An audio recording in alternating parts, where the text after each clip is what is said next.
Good morning students. आज हम topic कर रहे हैं relation between focal length and radius of curvature for spherical mirrors. ठीक है, तो ये टॉपिक करेंगे। दोनों मिरर के लिए सेम होता है, चाहे कन्वेक्स मिरर हो या कनकेव मिरर। इसलिए हमने एक ही फिगर बनाया है। ठीक है, साइन कन्वेंशन में रिजल्ट सेम आएगा, फिगर अलग अलग रहेंगे। अगर मैं कन्वेक्स के लिए भी करूंगा तो सेम ही आएगा।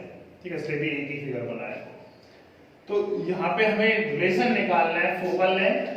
फोकल लेंथ पिछले टॉपिक में बताया था हमने। फोकल लेंथ क्या होती है? Distance between focus and pole of mirror. और रेडियस ऑफ कर्वेचर, जिस स्फीयर से हमने मिरर बनाया था उस स्फीयर की जो रेडियस होती है, that radius is called radius of curvature. तो उन दोनों के बीच में क्या रिलेशन है, वो रिलेशन ड्राइव कर रहे हैं यहाँ पे। तो ये मैंने फिगर बनाया है। एक ही रे दिखाई है जनरली। एक रे है जो प्रिंसिपल एक्सिस के पैरेलल आ रही है, तो हमें पता है आफ्टर रिफ्लेक्शन वो फोकस से पास होगी। एक रे दिखा दी। और एक मैंने लाइन ड्रॉ की है यहाँ पे, जो आपका पॉइंट है, पॉइंट ऑफ ऑब्जर्वेशन। ये पॉइंट, जिस पॉइंट पे लाइट आपकी लाइट इंसिडेंट कर रही थी, इस पॉइंट पे, पॉइंट ऑफ इंसिडेंस जिसे हम बोलेंगे, इस पे, इस पॉइंट को मैंने सेंटर ऑफ कर्वेचर के साथ ज्वाइन किया है। अब सेंटर ऑफ कर्वेचर से ज्वाइन कर रहा हूं तो ये रेडियस का काम करेंगे, और रेडियस यहाँ पे परपेंडिकुलर होगी। ठीक है, इसलिए इस सरफेस के लिए ये जो BC है वो आपका नॉर्मल हो गया। अब नॉर्मल के साथ हमने लॉज ऑफ रिफ्लेक्शन में पढ़ा है, इंसिडेंट रे और रिफ्लेक्टेड रे जो एंगल बनाती हैं वो दोनों इक्वल होते हैं। तो इंसिडेंट रे ने नॉर्मल के साथ एंगल बनाया, that is I। Reflected ray ने नॉर्मल के साथ एंगल बनाया, दैट इज R। तो according to laws of reflection ये दोनों एंगल आपस में इक्वल होने चाहिए। वही मैंने लिखा है यहाँ पे, angle ABC is equal to FBC या BCF। Angle ABC is equal to angle FBC। FBC ये वाला एंगल। तो ये दोनों एंगल इक्वल हो गए। कहां से? लॉज ऑफ रिफ्लेक्शन से हमने लिखा है, because I is equal to R। Laws of reflection में रीजन भी डालते हैं।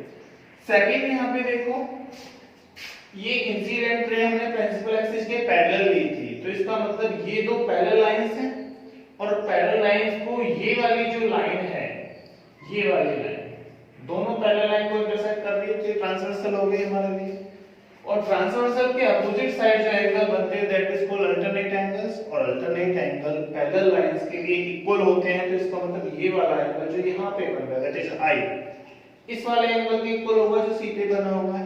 Means angle ABC is equal to BCF। ये इस एंगल के इक्वल है। क्यों? बिकॉज़ अल्टरनेट एंगल्स है पैरेलल लाइंस के लिए। तो सेकंड लाइन में हमने लिखा ABC is equal to angle BCF।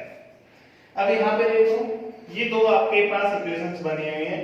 इन दोनों में रिलेशन क्या है तुम्हें बोले, इन दोनों में लेफ्ट हैंड साइड इक्वल है, तो इन दोनों को अगर आप कंपेयर करोगे, तो अगर लेफ्ट हैंड साइड इक्वल है तो राइट हैंड साइड को भी इक्वल होना चाहिए। या ऐसे कह दूं, FBC भी ABC के इक्वल है और BCF भी ABC के इक्वल है, तो ये दोनों आपस में भी इक्वल होंगे, क्योंकि दोनों किसी एक चीज के इक्वल है। तो इसलिए ये दोनों एंगल कंपेयर करके आया है, FBC और BCF आपस में इक्वल है। अब यहाँ पे देखो, ट्रायंगल में एक ट्रायंगल नजर आएगा FBC। इस ट्रायंगल में ये दो एंगल अपोजिट एंगल्स हैं जो वो इक्वल है, और किसी भी ट्रायंगल के अगर एंगल्स इक्वल हो तो उनके अपोजिट साइड इक्वल होती हैं। हमने आइसोसेलेस ट्रायंगल में भी ये प्रॉपर्टी यूज की है। तो इसके सामने वाली साइड ये BF और इस एंगल के सामने वाली साइड ये CF। देयरफॉर दो एंगल आपस में इक्वल थे ट्रायंगल के, तो उसके अपोजिट जो साइड है वो भी आपस में इक्वल होंगी। तो यहाँ पे मैंने लिखा CF इक्वल टू BF। ये जो था एक काम। अब थोड़ा सा अजम्पशन करते हैं। अभी ये आपके पास जो फिगर नजर आ रहा है बोर्ड पे, उसमें तो मिरर काफी बड़ा नजर आ रहा है, यानी एपर्चर है जो यहाँ से यहाँ तक की लेंथ इसकी वो काफी बड़ी नजर आ रही है, और बड़ी होगी ये, तो BF और FP है जो वो आपस में इक्वल डेफिनेटली नहीं होंगे। लेकिन अगर ये मैं मानूं कि एपर्चर स्मॉल है, इस जो लेंथ को छोटा करता चला जाऊं, तो B है जो P के कहीं नजदीक आ जाएगा, और जितना इसे मैं नीचे लेके आऊंगा, B को नजदीक लेके आऊंगा P के, उतना ही ये BF और FP की लेंथ लगभग बराबर नजर आएगी। तो वही हमने किया है, इफ एपर्चर इज स्मॉल तो BF is almost equal to FP, यानी जो ये BF था वो FP के इक्वल है। तो इस BF की प्लेस पे यहाँ FP पुट कर दिया मैंने इसी इक्वेशन में, तो CF इक्वल टू हो गया FP, ऐसे नाम दे दिया थर्ड इक्वेशन। अब फिगर पे जाते हैं। फिगर पे यहाँ पे देखो एक लेंथ नजर आएगी आपको CP, ठीक है। CP किसको ऐड करके बनेगी, CF प्लस FP कर दो तो CP के इक्वल होगा, इसलिए मैंने यहाँ पे लिख दिया from figure CP equal to CF plus FP।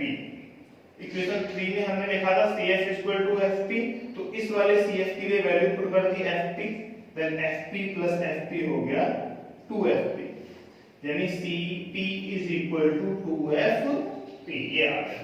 अब हमने जो पिछले टॉपिक में साइन कन्वेंशंस किए थे, वो साइन कन्वेंशन अगर हम यूज करें तो यहाँ पे देखो सारे डिस्टेंस पोल से मेजर करते हैं, तो हम CP को भी पोल से मेजर करेंगे और FP को भी पोल से मेजर करेंगे, और इंसिडेंट रे के अपोजिट डायरेक्शन में अगर आप मेजर करोगे तो नेगेटिव लेनी होती है लेंथ, वही हम यहाँ पे करेंगे। ये देखो P से C की डिस्टेंस, ये रेडियस है, लेकिन इंसिडेंट रे के अपोजिट जा रहा हूं इसलिए इसे लिख दिया मैंने -r, यहाँ पे -r लिखा है, ठीक है। ऐसे ही PF की वैल्यू -f होगी, तो ये भी -f, लेकिन माइनस से माइनस को कैंसिल कर दिया इसलिए प्लस नजर आ रहा है। PC की वैल्यू -r, FP की value -f according to sign convention, लेकिन दोनों तरफ माइनस है तो मैंने माइनस से माइनस कैंसिल कर दिया, तो रिलेशन आ गया आपके पास r is equal to 2f, यानी radius of curvature is equal to twice of focal length of mirror, ये होगा। या फिर हम 2 को अगर मैं दूसरी साइड ले जाऊं तो ऐसे भी कह सकता हूं, focal length is half of radius of curvature. ये था आपका रिलेशन। Thank you.